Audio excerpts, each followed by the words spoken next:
पहले से चल रहे हमारे लोन पे ईएमआई बढ़ेगी, यानी उस पर कुछ फर्क पड़ेगा। तो बहुत ज़्यादा इंपॉर्टेंट बात ये है क्योंकि हमारे होम लोन काफ़ी पहले लिए गए थे, उस समय रेट बहुत कम था और उसके बाद 1.5% रेपो रेट बढ़ा, यानी बैंक काफ़ी ब्याज बढ़ा रही। तो हमारा जो पुराना होम लोन चल रहा है, हमारा कोई सा भी लोन चल रहा है, अगर होम लोन की हम बात करें तो पुराना हमारा अगर चल रहा है तो उस पर कितना फर्क पड़ने वाला, कितना ब्याज लगने वाला और कितनी ईएमआई में अंतर आने वाला। तो दोस्तों आज के इस वीडियो में फिर से बात करने वाले हैं कि होम लोन क्यों महंगे हो रहे हैं, होम लोन की ब्याज दर क्यों बढ़ रही है, क्यों अन्य लोन भी महंगे हो रहे हैं, पर्सनल लोन हो चाहे मॉर्गेज लोन क्यों महंगे हो रहे हैं, क्या कारण है इसके पीछे, आज की इस वीडियो में हम जानने वाले हैं। सो आपने अभी तक हमारे चैनल को सब्सक्राइब नहीं किया है तो सब्सक्राइब कर लें, क्योंकि आपको मालूम है हमारा मिशन है इंडिया को फाइनेंशियल अवेयर बनाना, तो आप हमारा उसमें साथ दे सकते हैं। सो आइए चलते हैं।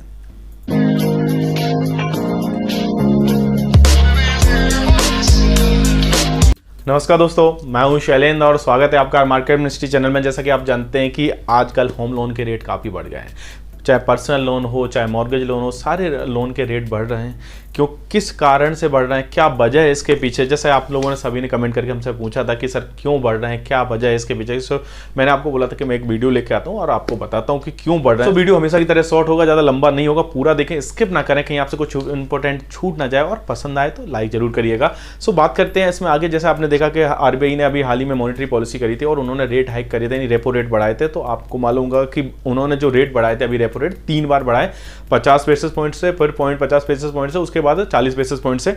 तो इस तरीके से उन्होंने कुल जो बढ़ाया है 1.4 बेसिस पॉइंट से, यानी कहने का मतलब है कि 1.4% लगभग ब्याज में बढ़ाया। तो 1.4% जो उन्होंने ब्याज में बढ़ाया, तो उसका क्या प्रभाव पड़ने वाला हमारे बाकी लोन पे कि पूरा 1.4% हमारे ब्याज में लगने वाला है नए लोन में, या उससे कम लगने वाला है। तो आगे समझते हैं इसको। तो जैसा कि आप लोग जानते हैं कि आरबीआई हर तिमाही में अपना एक पॉलिसी लाती है, मॉनेटरी पॉलिसी जिसको बोलते हैं, वो हर तिमाही में लाती है और उसमें रेट बताती है कि कौन सा रेट बढ़ने वाला है, किस पे ब्याज दर बढ़ाने वाली है, किस पे कम होने वाली है।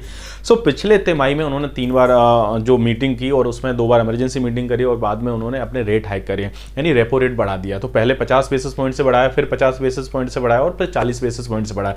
तो इस तरीके से उन्होंने कुल जो बढ़ाया है तो 1.4 बेसिस पॉइंट से बढ़ा दिया, यानी मोटा मोटी आप समझ लीजिए कि 1.4% की ब्याज में बढ़ोतरी हुई। तो करीबन 1.5% ब्याज बढ़ गया। तो यही 1.5% हमारे आने वाले लोन में जो भी हम नए लेंगे उनमें ऐड होने वाला। तो इसके कारण ब्याज दर महंगी हो रही है। इस कारण चाहे पर्सनल लोन हो, चाहे मॉर्गेज लोन हो, लैप हो, चाहे होम लोन हो, सारे लोन महंगे हो रहे हैं।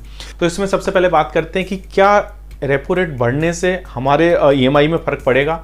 तो इसको एक कैलकुलेशन से समझ लेते कि ईएमआई में फर्क तो पड़ेगा, क्योंकि अगर आरबीआई ने रेपो रेट बढ़ाया है तो वो किस पे जाएगा, बैंकों में ट्रांसफर होगा, यानी बैंकों के लिए महंगा हो गया रेट, तो बैंक किससे देगी, कस्टमर से ही लेगी।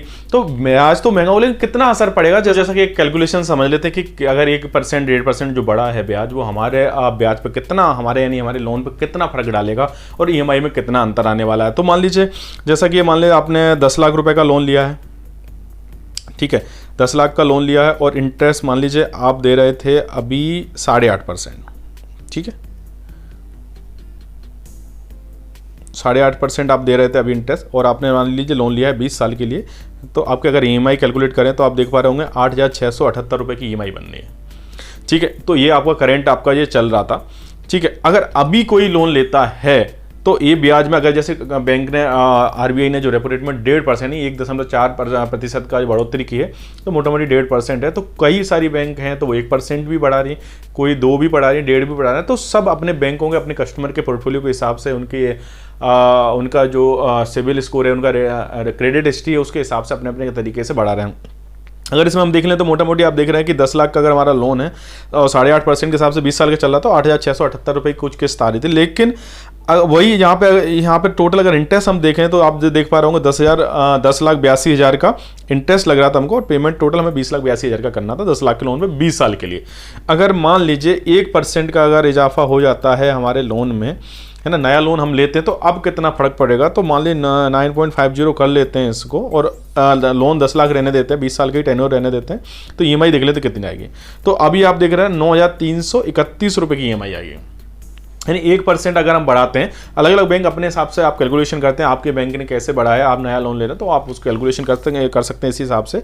तो यहाँ पे अगर हमने 1% का भी अगर हम बढ़ोतरी कर रहे हैं तो आप देख रहे हैं 9,331 की किस्त हो जा रही है, यानी 8,700 से लेकर 3,000, तो करीबन यहाँ पे 600-700 रुपये ज़्यादा लग रहा है। अगर यहाँ पे इंटरेस्ट की बात करें तो यहाँ पे 12,37,000 रुपये का इंटरेस्ट लग रहा है और टोटल 22 लाख भरना है। वहाँ पे कुछ 20,80,000 का भरना है। 22 लाख मोटा मोटी अगर देखें तो 1.5 लाख से 2 लाख रुपये एक्स्ट्रा आ रहा है अभी रेपो रेट बढ़ने से।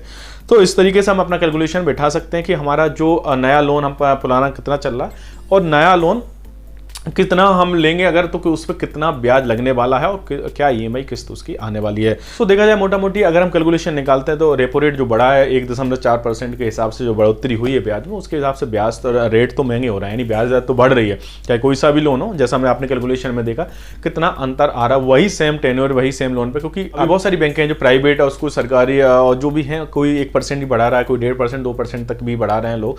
तो इस तरीके से आप अगर लोन ले रहे हैं तो आप देख सकते हैं आप पुराना आपका कोई भी लोन चला तो किस तरीके से बढ़ रहा है वो भी आप अपना कैलकुलेट कर सकते हैं। अब इसमें सबसे इंपॉर्टेंट पॉइंट की बात करते हैं कि क्या आप पहले से चल रहे हमारे लोन पे ईएमआई बढ़ेगी, यानी उस पर कुछ फर्क पड़ेगा। तो बहुत ज़्यादा इंपॉर्टेंट बात ये है कि हमारे होम लोन काफ़ी पहले लिए गए थे, उस समय रेट बहुत कम था और उसके बाद 1.5% रेपो रेट बढ़ा, यानी बैंक काफ़ी ब्याज बढ़ा रही। तो हमारा जो पुराना होम लोन चल रहा है, हमारा कोई सा भी लोन चल रहा है, अगर होम लोन की हम बात करें तो पुराना हमारा अगर चल रहा है तो उस पर कितना फर्क पड़ने वाला, कितना ब्याज लगने वाला और कितनी ईएमआई में अंतर आने वाला है। तो यहाँ पे आपको बता दूं होम लोन 2 तरीके से होते हैं, एक फ्लोटर में होता है और एक फ्लेक्सिबल में होता है। तो यहाँ पे अगर आपने फ्लोटर में लिया होगा अपना होम लोन तो उस पर रेपो रेट का कोई भी फर्क नहीं पड़ने वाला।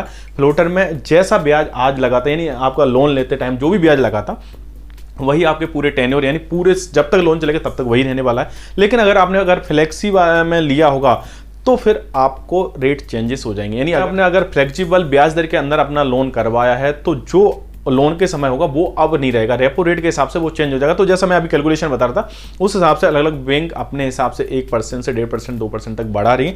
तो अगर आपके बैंक अगर बढ़ाएगी तो आपको एक प्रॉपर नोटिफिकेशन भी आएगा, यानी मैसेज भी आएगा और मेल भी आएगा। अगर ईमेल आईडी आपकी अपडेट होगी तो आप अपना कैलकुलेशन निकाल सकते हैं कि ईएमआई में कितना अंतर आ रहा है। कई बैंक हैं ईएमआई में ना बढ़ा के वो आगे टेन्योर बढ़ा दे रही है, आखिरी ईएमआई में बढ़ा दे रही है। तो इस तरीके से अगर आपको कोई भी नोटिफिकेशन आ रहा है, कोई भी मैसेज आ रहा है तो अपने बैंक जाकर तुरंत कंफर्म करें, बात करें कि किस तरीके से वो बढ़ाने वाले हैं और क्या टेन्योर बढ़ाने वाले हैं, क्या ईएमआई में बढ़ाने वाले हैं। लेकिन अगर 1 से 1.5% का ये बढ़ सकता है अगर फ्लेक्सिबल ब्याज दर के हिसाब से हुआ तो, अगर फ्लोटर हुआ तो कोई भी चेंजेस नहीं रहेगा। जो ओवरऑल अगर देखें तो रेपो रेट से फर्क तो पड़ेगा हमारे होम लोन पे, रेट तो बढ़ेंगे। नए लोन तो सारे ही महंगे होंगे। अगर पुराने लोन में जैसा मैं बता रहा था अगर फ्लोटर पे लिया है तो कोई भी बात नहीं है, अगर फ्लेक्सिबल ब्याज दर पे लिया है तो चेंजेस हो सकते हैं। सो उम्मीद करता हूं आज के वीडियो आपको पसंद आया होगा। अगर पसंद आया तो अपने दोस्तों परिजनों में शेयर करें, उन लोगों को भी शेयर करें जिन लोगों ने होम लोन ले रखा है। बैंकिंग और फाइनेंस की जानकारी के लिए हमारे चैनल को सब्सक्राइब करें। सब्सक्राइब करना बहुत जरूरी है क्योंकि आपको इसीलिए नए वीडियो के अपडेट आसानी से मिल पाएंगे और आगे भी आपको ऐसी फाइनेंस की जानकारी मिल पाएगी। तो मिलते हैं नेक्स्ट वीडियो में, तब तक के लिए नमस्कार, जय हिंद।